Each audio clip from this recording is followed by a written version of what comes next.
Hey, this is Mr. Wills here, and I'm going to show you a quick video tour of some of the virtual galleries that we are going to be using for this assignment. Now this is the Guggenheim. This is in New York City. This is from the Google Arts and Culture. This is a project that is allowing us to see a lot of museums and a lot of artwork from around the world. And this is kind of like Google Maps. If you've ever used the Street View, you can see I have this arrow here and I've got X's, and I can click on this and I can move through this gallery. Now all the galleries that we're going to look at today, we're going to just do a quick preview. They all kind of look the same. Right now I'm just clicking on the mouse on the screen and then I'm moving my cursor to the left and to the right. I can go up, I can go down, and I can view the artwork. Okay, so this is the Guggenheim. This one is in New York City. We're going to look at another one in just a moment. That is the Dali Museum in Florida. It's in St. Petersburg, Florida. We'll be looking at the Louvre in Paris,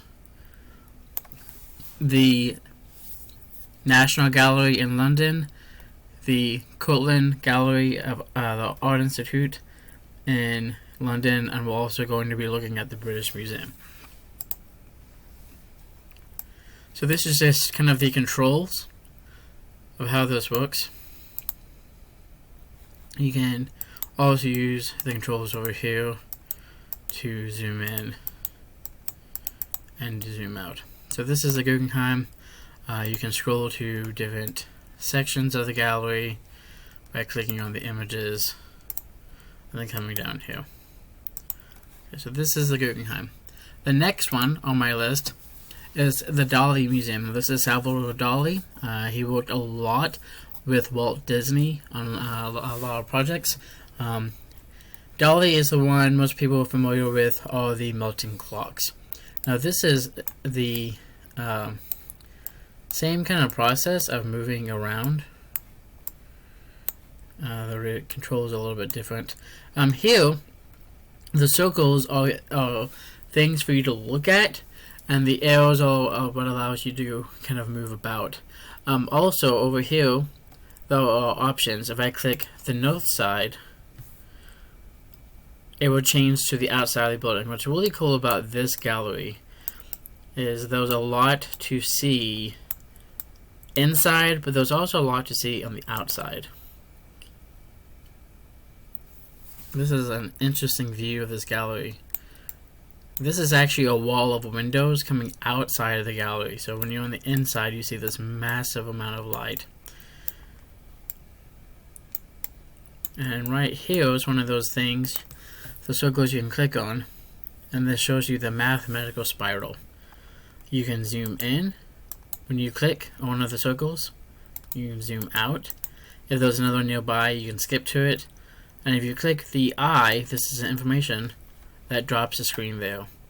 To leave the spot, click the X. So again, it gives you more information about the courtyard. So this is pretty cool. Okay, so this is the outside, and you can go to the inside. So here we are on the inside. You can see quite a bit. The spiral staircase, you can read more information about it. You can also go up it to the top floor. It takes just a moment to load. And this is that wall that we were just looking at from the outside. So now you can see kind of how it brings the light in. Go to a gallery. You can click on the circle to bring up. Now this is the persistence of time. This is one of those images that a lot of people associate with Dali that has the melting clock faces. We're going to jump over now to the Louvre This is one of the Louvre galleries. Now they have multiple rooms that you can walk through, and this is pretty similar to the Google Controls Street View. You have a map here that you can click on. You can see the different interesting points. This is where we're looking now, so if you get lost, just like Google, I'm just clicking with my mouse and moving it to the left and to the right to move around. The gallery that we're looking at now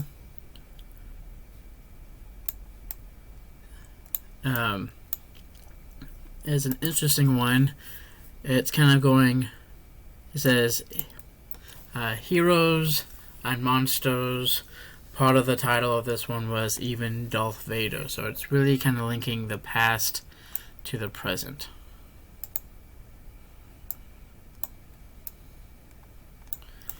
Now you notice this is not in English, this is in French.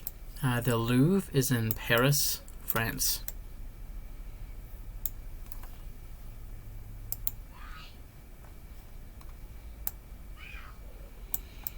So you can really just look around the gallery. This is definitely a lot more of a immersive experience going to the Louvre and going to the different galleries that they have available.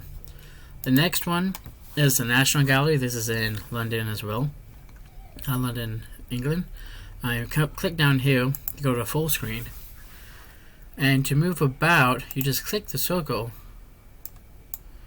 That would take you. So again, I'm just going left to right on my mouse, clicking and holding. It does take a little bit longer for an image to kind of reset. And then if you want to get more, if you see how that image changes colors, you click on it, it lets you zoom in, pulls up a little bit more information here. I don't like it as much because you don't get to see directly at the image. Okay, this is the Courtauld Gallery. You can look around this space. And what I really like about this one, it's a little bit easier to control.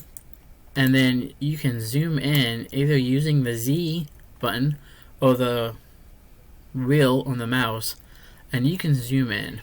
And what I like about it is you can really zoom in, get really close to a painting. This is a painting by Vincent van Gogh. It's a self-portrait with a bandaged ear. 1853, 1890. This is expected to be done in 1899. So you're coming here, but I like it because you can really zoom in and you can see the brush strokes, which I always find really interesting looking at an artist's work. You can come over here. This is the navigation tool, and you can change to a different room. Again, if you want to move to this section, you click that spot on the floor. You can kind of view around the room, and you can zoom in just like before. I'm just using my mouse.